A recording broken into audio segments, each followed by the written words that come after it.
Hi EJ fam, what's good? What's popping? Welcome back to the channel. Welcome to another video. Can you guys see that I am excited? Because you guys can already tell. You can already tell the source of my excitement, okay? We have a wonderful guest on the channel and I'm super excited to have her. I'll let her introduce herself in a minute.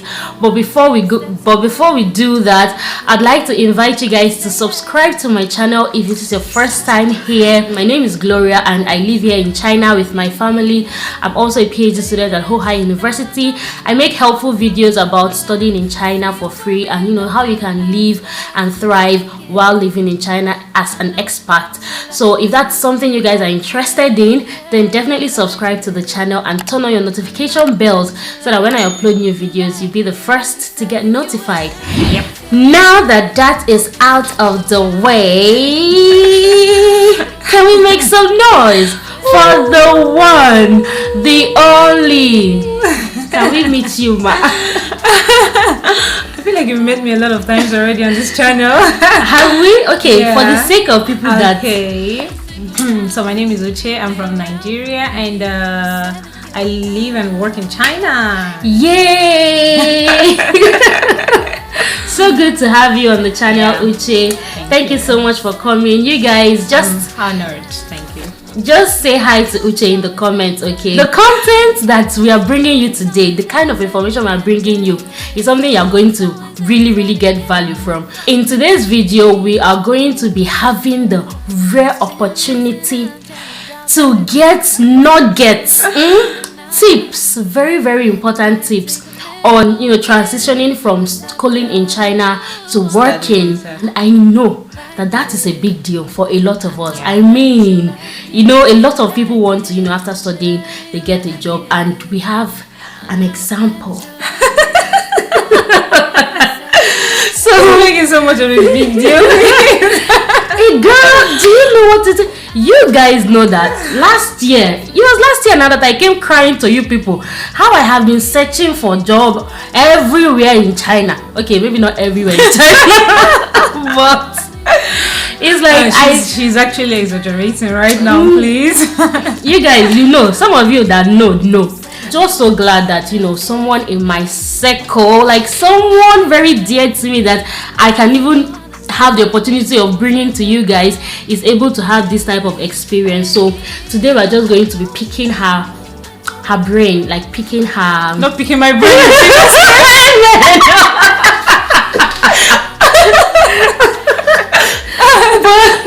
but tapping from her experience, yeah, on how to transition from studying to working in China. So I have some questions actually that I'm going to be asking you, and thank you so much. We are really appreciative of you being on the channel. You're welcome. I'm honored, sincerely. So the first question I'm going to be asking you, Miss Uche, how long have you been in China? How long have I been in China? I've been here since 2019, September. So that was more than 3 years, right? Yeah. I think so 4 years. 3 years going to 4 years. Yeah. Okay. So let me ask you now. You said you've been here since 2019. Yeah. So how did you come to China? Study. I came to China through study visa, like scholarship, right? And to do my master's, and then afterwards. Okay. Yeah. So you came to China to do master's program, and it was under a scholarship. Yeah. So what kind of scholarship did you come to China under? I came under CIS, that's Confucius Institute Scholarship. Yeah. Oh, okay. The CIS. I feel like that's one of the scholarships I haven't really talked about on this channel. The Confucius Institute Scholarship, and it's not very popular, is it? Because I feel like most people not know CSC and things like. So how does one get the Confucius Institute Scholarship? Permit me to deviate a little bit. Okay, CIS is quite easy, like very easy to get. Like it felt like when they just give you food, like on the platter of free. But then I think the very most important criteria is that you should know Chinese. Like so coming from Nigeria where everybody's just super brilliant. Yeah, like everybody's just super brilliant. So you need to like top up your game. Like maybe for other countries, maybe from HSK 3 or HSK 4, you are able to get a scholarship. But for us, I had to do HSK 5. Not just that I had to do HSK 5, I had to get a very high score on the HSK 5. Some people even had to do HSK 6 to be able to get the CIS scholarship. Yeah, so I came through. I did HSK 5, and that was like the most important requirement for me to apply for the CIS scholarship. Yeah. Okay, that's really good to hear. Now, what course did you come to study under the CIS scholarship in China? Yeah, that's another thing. For CIS scholarship, I think there's something called HOTO. Like there's just the ordinary CIS scholarship, and then there is the cooperative CIS scholarship. So under regular CIS scholarship, so you are either allowed to study just Hanyugo teacher, or that is like teaching Chinese to speakers of other languages, like the way you have TESOL, right? Yeah. So that was what I studied. But then you can also study Chinese culture, I think. So I think I've seen that option before, like Chinese culture. Yeah.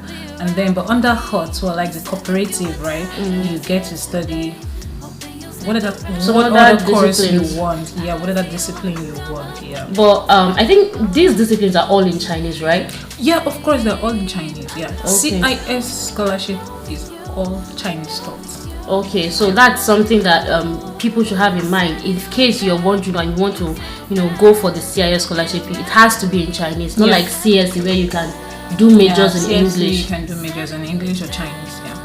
Okay, great. When did you graduate from your master's major? When did I graduate? I graduated last year, 2022. 2022. Yeah. Oh wow. I want to ask now, did you have a plan, or did you have it at the back of your mind that after studying I want to start working in China when you were coming from Nigeria? Oh, well, no. Okay. That's an honest answer. The plan was just to go back home after studying, I seriously wanted to go back home after studying, but things happened and I changed my mind. Okay. Yeah. Okay. So, and then you decided, okay, I'm going to graduate. I'm going to work after I graduate. Yeah. So, when did you make this decision? I made a decision actually before I graduated. I think 2021. Okay. Like maybe December 2021, thereabout. Yeah. Okay. I guess making this decision that, okay, I want to get a job after I graduate made you to start, I guess making plans or making research about how these things can happen. Okay, so that is something that people should be aware of, right? Yep. Okay. So my next question for you is, how did you get your job? How did I get my job? That got run out for me last. And that sounds good. Yeah. I searched for jobs on different platforms actually, but this particular one I'm working with, right? Like I got it on Boss app, like BOSS. Yeah, Boss app. Okay, I'll put a picture of the app. Yeah, it's an app where you can use to search for any type of job in China. Yeah, so I found my job on Boss app. Okay, is the Boss app a Chinese app, or does it have English version? Can people who don't understand use the Boss app? People who don't understand Chinese. Well, about that, I remember helping a friend to register his Boss app, and he doesn't understand Chinese, and I think just a place for you to change language to English. Okay. Yeah, I think so. I'm not so sure. Maybe we need to confirm that later on. But mine was in Chinese. Yeah. Okay, because you could speak Chinese. Because I could read it, so there was no need translating. Yeah. Okay, but like beyond the Boss app, you get to write intro about yourself, right? You can write in English. Okay. Yeah, mine was written in English. Okay. Like all my chat history, like everything, I use English. Okay. But the app itself, like where to see settings and all of those things, is in Chinese. Yeah. Okay, so like if someone wants to use the Boss app, they have to download it, put a description about themselves. Yeah. Or like what makes up the description, or like what kind of information should you put there? It's just a simple introduction. Like, for example, you are a doctor. Yeah. You could write an introduction about yourself, like I'm a doctor, 25 years old, I got my degrees here, and just something precise and simple. Like you can write your qualifications there and then your work experience. Yeah, you don't have to make it long, just something precise and simple, because your CV, you get to also upload your CV there. Yeah, you get to upload your CV or CVs.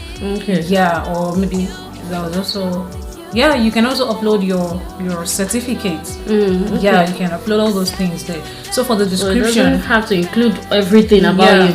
Yeah, it doesn't. Okay. Now another question I want to ask, like this Boss app, right? Like they'll be posting job opportunities. And do they post them in English or in Chinese? For that, I don't remember. Okay. I don't remember if it was posted in English or Chinese now. Okay. But personally, I think I've used the Boss app, and most of the jobs they are actually in Chinese. Like you see most of them in Chinese. Then maybe they'll write very few things in English. Oh yeah. That's true. Right? Yeah. It's in Chinese. It's in Chinese. Few things in English. Yeah. So I think maybe for someone who doesn't really understand Chinese, you might have to copy the job description, translate it, and then.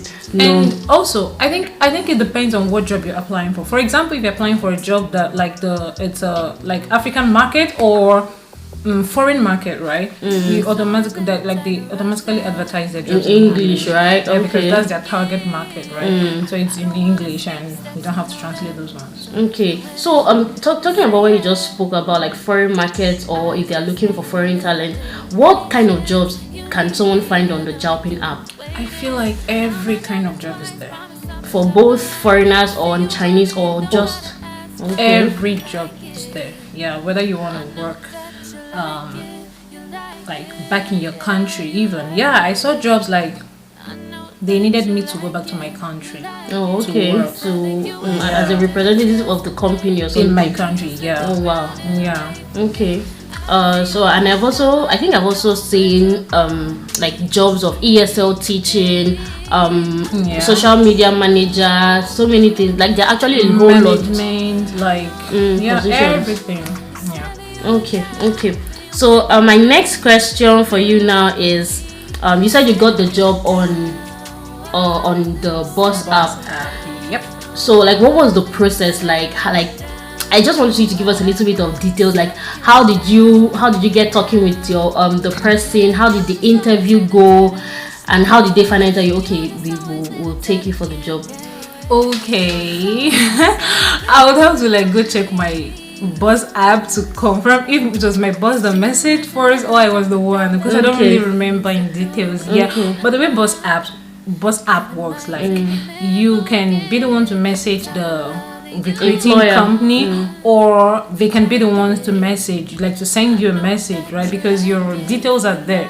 So yeah, they communicate both ways, either you're the one messaging or they're the ones messaging, right? Okay. So for me, I don't quite remember, but I might have sent a message like, hi, I feel like I might fit your job description. Yeah, something like that. It works just like, I feel like it works a lot like LinkedIn too. LinkedIn? Oh, not really. I'm not a fan of LinkedIn. Okay. Okay. Yeah, but LinkedIn is super good. A lot of testimonies from LinkedIn, but I don't use LinkedIn. Maybe because I'm in China and they don't usually go on LinkedIn to check. Yeah. But if you're applying for outside of China, sure, LinkedIn is the sure source. Okay, so back to Boss app, right? So I applied on Boss app. I must have definitely sent a message, or they must have sent a message for us. I don't remember. So then my boss, not my boss actually, the HR of my company, then she sent a message, and at first I thought it was a joke because number one, it was so fast. Wow. Usually Boss app, well, it all depends though, but I know before then, before that period, I told you I started planning to get work and all since 2021. And you were searching. So before that period, I had been searching for jobs. It wasn't forthcoming. Guys. Even the ones that were forthcoming were we were in it together. Yeah. I searched on Boss app. I searched on WeChat. I searched on eChina. eChina cities. I searched on, then there was this website someone sent to me at some point. I searched almost everywhere. At the point, we were almost even scammed. Yeah, Because I was almost scammed on WeChat. Like there was this WeChat account guy that just sent me a message and said, "There's this job. Like the job was looking so cool and fresh. I mean, it's not like it's not like miracles can happen. Yeah, but then too good to be true. if you have the spirit of God in you, you will know. You will know that this is not real. And then the next thing he's like, "Oh, send me money." For what did he even say the money was for? I don't remember. I was like, I don't have a problem sending you money. Like, I mean, some agents could be like that. I don't have a problem sending you money, but let me get the job first. Yeah, at least even get my first salary. Yeah. Okay, fine. Even if you don't want to wait for the first salary, let me start. Let me be there and see the job. Which is, let me just cut you a bit. You guys, I know I mentioned this in my past video that I made talking about how I was also almost scammed by an agent because I was looking for a job. Yeah. Don't ever, for any reason, give anybody money because they helped you to get a job. Agents in China do not charge you as the employee money to give you a job. It is actually the school that they are getting that they're getting the teachers from that pay them agent fee. So you as the person who's coming to work, don't pay them any money. Like people lost money during that time. Yeah, but this might this might be a little bit too general because I remember I got this job one time like during my internship, right? Because you're not allowed to work in China as a student, right? Yeah, without. So during my internship, I got this job from this agent. She was a sincere agent, but she was just a greedy agent, right? So that's what I'm saying. So she asked you to give her money. Yeah, she asked me to give her 3,000 RMB. Oh, yeah. But that was after you had gotten the job. Even she herself, she said, I don't. Yeah, I mean, after I got the job, right? She told me, so what are you gonna give me?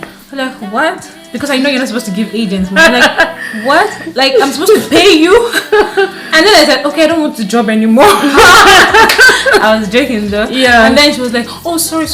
I don't mean it like that. I mean, how can you appreciate me? That's also Nigerian.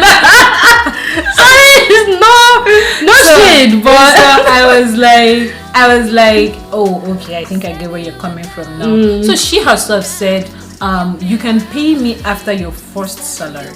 Okay. Yeah, that is more. And then legit. I said, okay, when I get my first salary, I will see what to do for you because appreciate you. Get this kind of not that job. It is a mandatory. Yeah, payment. not like it's mandatory. Back to. Sorry, guys. It's okay. Okay, so back to how I got my job, right? Like, so my boss chatted, but the HR chatted me up, and like I said, I was thinking it was a scam again, right? Because it was so I was like, okay, should I tell them about the fact that I was already working somewhere else? Okay. Yeah. So you had gotten a job previously? I had gotten a job previously. Before your current job? Before my current job. Okay.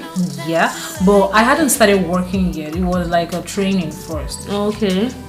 So I wasn't really okay working there. Like, I wasn't satisfied with the job conditions. Yeah. It was stressful, or the offer was not very... The offer was not really offering.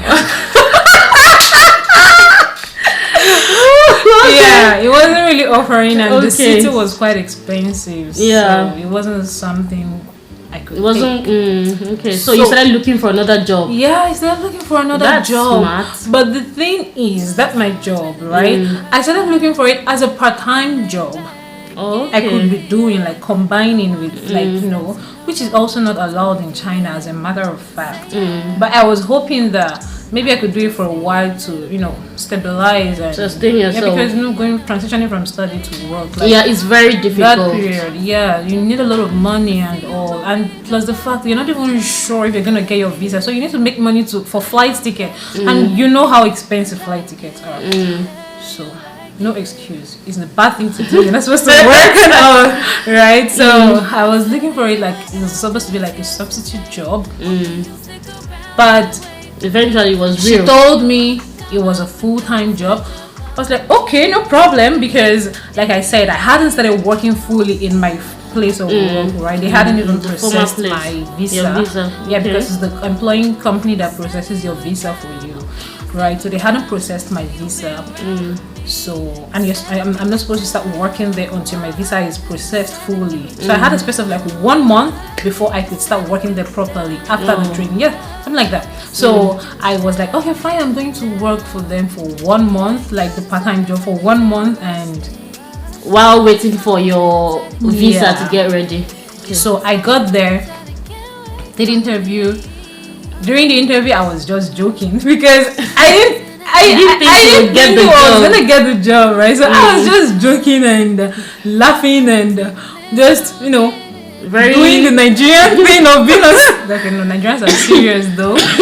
So the lady, she was like, "Oh, I really like you." What? I said, "Oh yeah, I like you too." You didn't actually say that, did you? I did. Wow. I'm sure they must have like felt like, oh, this girl is very charismatic and open. And then she said, I really wish you could work here. Like, I really hope it works fine and all. So she was really enthusiastic about me working for them. And, okay. But me, I didn't, because of the past experiences I've had. So I wasn't ready to put my hopes there at all. Long story short, she said she was going to do my visa, like the HR. Okay. And when she said she was going to do my visa, and that previous company, you know, sorry, they were also going to do my visa. Like, they were waiting for my materials. We'll still probably talk about the materials for work visa, right? So they were waiting for my materials to come so they can start processing my work visa, right? So when this other lady that I was expecting to be a part-time job, right? She said she was going to do my visa. I was like, she the wine me, like this woman, like are you joking with me? Like, you want to waste my time? Because you need to be really careful. Some companies might tell you they can do your visa, especially for me, because I was on study visa, and the way China does it, right? You have just like 1 month on your work visa. On your study visa. Sorry, on your study visa, you have just like 1 month on to your study find the visa job, to leave China, or transit to another visa, or transit to another study visa. Because they don't want you. According to Chinese policy, actually, when transition, you're supposed to go back to your country, and get a work visa before you can come back to China. That's the policy. Okay, but so that's why it's very difficult for students to change from study to work visa. But it's not impossible. Of course, it's not impossible. No, it's not impossible. But because of the COVID and, you know, borders were closed and things were expensive and all, they were able to waive don't go to your country, just change here in China. Okay. Yeah. So okay, thank you so much for that detailed explanation. Now I would like to ask, what are some of the documents needed to process a working visa? Like, what are some of the documents that you used or that was required by your employer to process the visa for you? First of all, your master's degree certificate. Yeah, your master's degree certificate. I've heard some people say they can get it through bachelor's degree certificate, but I've never seen. I think it's mostly postgraduate degrees. Yeah. So for China, I think it's for master's degree, foreigner, or PhD. Come on, if master's is allowed, then PhD definitely, postdoc, whatever. Just from master's upwards, right? And then your master's degree certificate, your police report. Oh my goodness, this one was the most difficult to get from your expression. Because they needed non-criminal police report, right? Like, it's called non-criminal police report, or it's just called character report, whatever, or just police report. Certificate of character. It's all the same thing, right? So is it a police report from your country or from China? From my country. Oh, okay. They refused from China, which I don't get it. Like, why? I've been in China for a long time. Yeah, for the past 2 years. Yeah, but we can't question them, right? So it has to be from my country, notarized and all. Oh my goodness. I think that was what delayed, but they say every delay, right, could turn to be a blessing, because that was what delayed and made me not to start applying for my work visa previous job. For the previous job. So it was like God was working it out in your favor. Yep. Wow. Okay. So the police report, the certificate, and then you need medical health certificate. Okay. Yeah. And then you need okay, let's first talk about the academic related Requirements, right? okay. You need your degree certificate, you need your transcript, and because it's in China, my certificate, I did my master's in China, so I didn't need to translate back to Chinese, yeah, because it has to be in Chinese. Like every document has to be in Chinese. Okay. So if you graduated from an English major and your transcripts are in English, you have to translate them to Chinese. To Chinese, okay. Yeah. Okay. Like translate and notarize, something like that. Okay. Yeah. Then I think that's all for academic related. Okay, and then the police character report and the health report. And then okay, yeah, this one the company provides is like your offer letter. Yeah, the offer letter and contract. Yeah. I think that's majorly. Yeah, majorly these documents. Okay. We forgot this part. This is extremely important. Your work experience certificate. 2 years work experience certificate. Yeah. If you don't have it, you're not going anywhere. Yeah, actually. Except maybe it's a type A visa. This one she has to go do the research for you guys. I don't know anything about those ones. Yeah, because mine was type B. Okay, type B visa. Yeah, so but I've heard something like type C visa, and I heard you can get, like, you don't have to have a 2 years work experience or something like that. She has to do the research, not me. Okay, so mine is just type B visa. Yeah, I think for the one that they waive the 2 years work experience is like for PhD holders. I heard if you have a PhD, if you got your PhD from China, you don't need the 2 years experience. Yeah. Automatically for PhD is waived, but for masters you need it, and maybe any other certificates that might be relevant to the job, you can also add it as well. But these are like the main documents, right? Either way, you have to still do your own research. You cannot depend on anybody for that. Yes. So this video is just like a guide. This video is not. Yeah, it's my personal experience. Exactly. Yeah, it doesn't have to apply same for you. Exactly. I actually heard of someone that applied for his work visa using the police report from China. And we came to China at the same time. So my experience might not be your experience, so do your research. Okay. And also ask questions, like ask people around you who are working and know the type of documents that they use. Yeah. So like let me just also ask, like, how did you know the documents to use?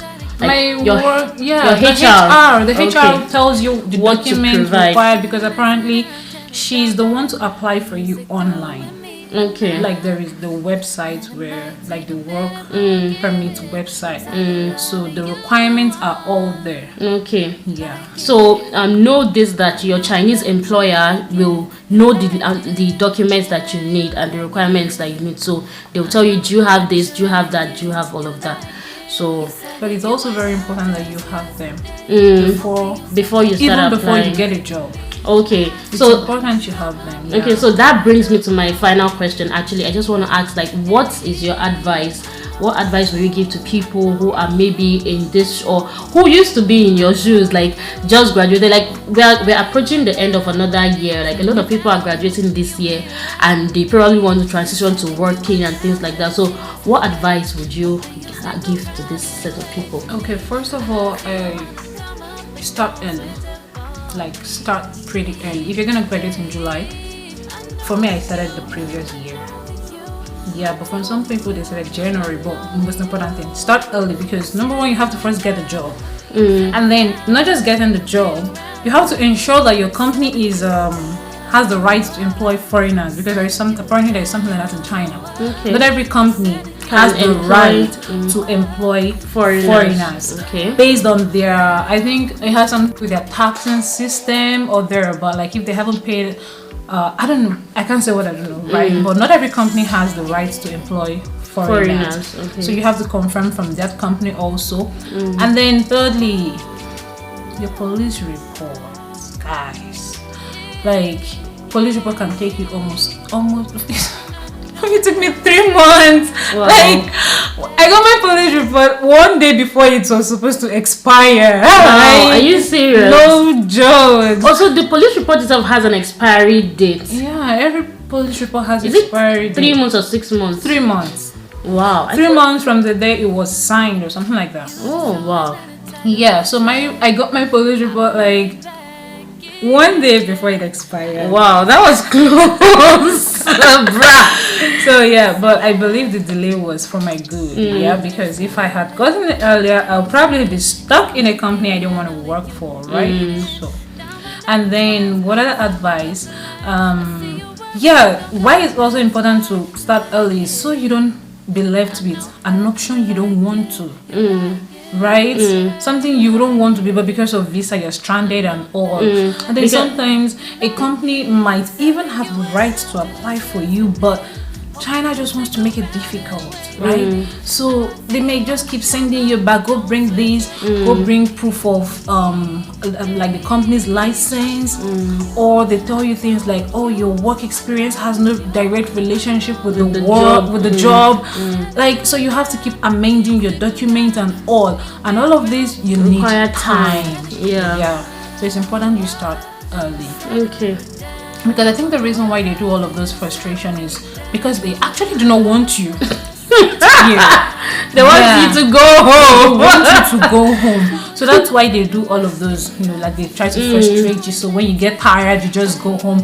But if you are determined and, you've seen someone you worked for before, right? You just hold on to it and keep keep going. And before you know it, they get tired. And like for me, Jesus is... I feel like your was like a testimony. Yeah. Mine was in God had to be like, you know what, just give my daughter this thing.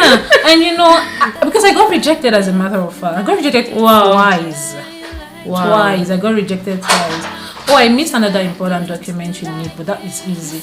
You need a proof of, what's it called again? House registration. Okay. Yeah. Proof of residence in China. Yeah, due to Dongji. Okay. Yeah. House registration. Yeah, something like that. You need it. So for me, I went there the first time. I got rejected. And he asked the man, why are you rejecting? He said, I don't have a reason, and I have the right to reserve my reason. Wow. Go home. Wow. To my wow. That was so...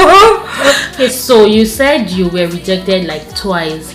So what do you think eventually made them to accept you? Like what turned it around? Well, the reason they were rejecting me was for no reason.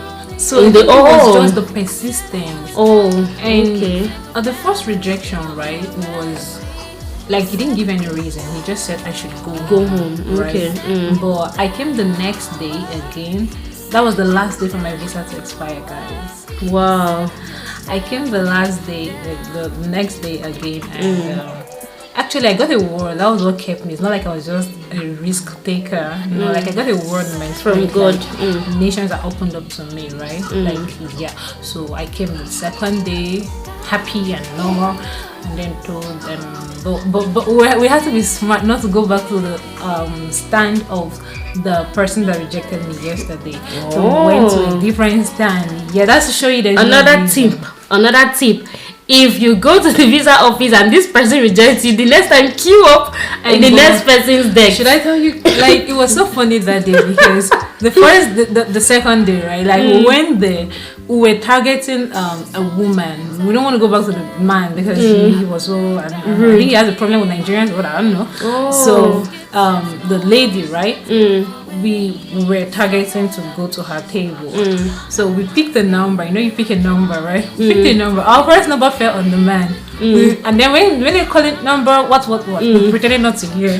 Like we just left it. After it passed, they moved to the next number because when they don't see, they move to the next number. Then we went to the woman and told the woman, "Oh, please, we just skipped. We went to the toilet and then we didn't know when they called us." So she's like, that means you have to go pick another number."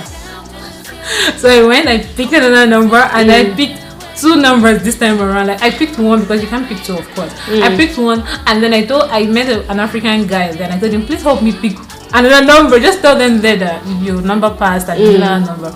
So apparently I had two more numbers. So if this one falls to the guy, then the other one will definitely fall to the. Wow, that was smart. So luckily it fell on the woman, and then I went there, and she didn't even ask any question. Wow. She didn't even ask any question. She just stamped it. Come back and call your visa on so and so day. Say what? Wow. You guys, I feel like that is so mind blowing actually. Because if a regular person might just be like, okay, they have rejected me. May your banfa, let me just go home. Okay, because actually I come across a lot of people that no, I'm not trying to invalidate their experiences or say that they did not try, but there are some people that they face these rejections once or something. They're just like, okay, no, China is not the place for me. China is this, China is that. Oh, who even wants to stay in your country? And then they pack their things and they go. I know that for some people it can get very frustrating, but guys, if you are determined, because we have a plain example, it's like somebody tells you to your face, go home, go to your country. Like some of us, my face. Oh, and like that's so direct. The HR was like, at least give us a reason why. Like why? He said, I have the right not to tell you the reason. Like it was this stern. Like what you're training because in it. Like it doesn't. Oh my God. Wow. Really thank God for how it turned out, you guys.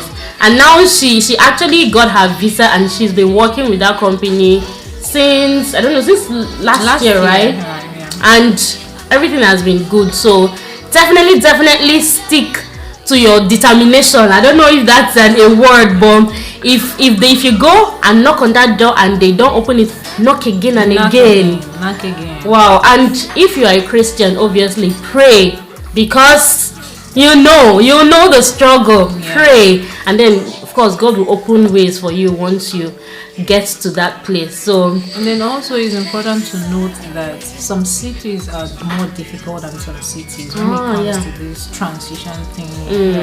I don't know about now that they've opened the borders and it's easy to go in and out. Maybe now they might strictly require you to go back to leave the country. But I would still advise, even if you want to leave the country to go process your visa, be sure to get your work permit before you go back to your country. Okay. Yeah, because I have someone who he was applying from Shanghai. Shanghai and Nigerian's visa thing. So it's time for another day. They don't even use it as serious. Yeah, so but he had gotten his work permit, right? Work permit is different from work visa. You apply for work permit on the website, and when you don't go, like when you get pass, like they check all those requirements. I think it's during the work permit application. That's when you upload your certificates and all the certificates. That's when you upload them. So if you don't go, like if you passed all of the checks, right? Then they tell you, they give you your work permit. Okay. Yeah. So it's your work permit you used to apply for your work visa.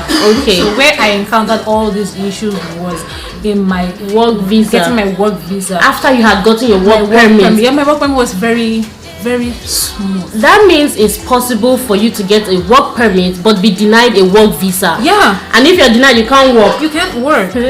So I have someone who got his work permit. And in Shanghai, right? Like he got his work permit and then he went for the visa and they rejected him. They wanted him to go back to his country. Wow. Yeah. So he went home. Once you have your work permit already, like you most likely get your visa if you go home. Right? Okay. I think the problem is if you are trying to get your work permit from home. But if you are here already and you have a company that is willing to apply for you and all, right? You just process your work permit. Once you get your work permit, go home. And they will most likely not deny you your work visa. Yeah, because it's just like getting a scholarship to study in China. You and I know they don't usually refuse. Yeah, they'll give you a visa. They'll give you a visa as long as you have your JW2. Yeah, so the same thing. Once you have your work permit, don't be scared. Go home. And you'll get your work visa and come back right in. Okay. Yeah. So wow, this has been so enlightening, like super packed. And I hope that you guys got value. Thank you so much for everything. We are so grateful to have you on the channel today. You guys, please say thank you to Miss Uche for gracing our screen. And yeah, I hope you guys enjoyed watching today's video. Please give it a massive thumbs up. You know how it is, so that YouTube will promote this video to other viewers. Subscribe to the channel if you are new here and you want to get more helpful tips about studying or working in China or living or even raising a family in China. We got it all. We have everything. We have everything that you need. So hopefully I will see you guys in my next video. For now, bye guys. Bye.